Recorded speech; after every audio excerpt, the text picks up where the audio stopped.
స్నేహితుల యొక్క మనస్తత్వాలు, అలాగే పేదరికంలో ఉన్నప్పుడు బంధువుల యొక్క మనస్తత్వాలు బయటపడతాయి. విజయాన్ని చూసి మురిసిపోకండి, ఎందుకంటే అది తొలి అడుగు మాత్రమే, గమ్యం కాదు.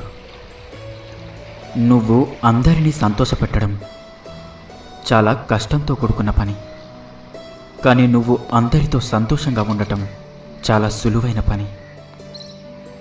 మీకు కుదిరినప్పుడు కాదు, ఎదుటి వారికి అవసరమైనప్పుడు చేస్తేనే దానిని సహాయం అంటారు.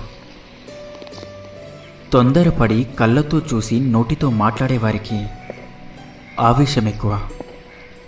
మాట్లాడకుండా మనసుతో చూసి మౌనంగా ఉండే వాళ్ళకి ఆలోచన ఎక్కువ. సహాయం చేసే గుణం ఉన్నవాడు సాకులు వెతకడు.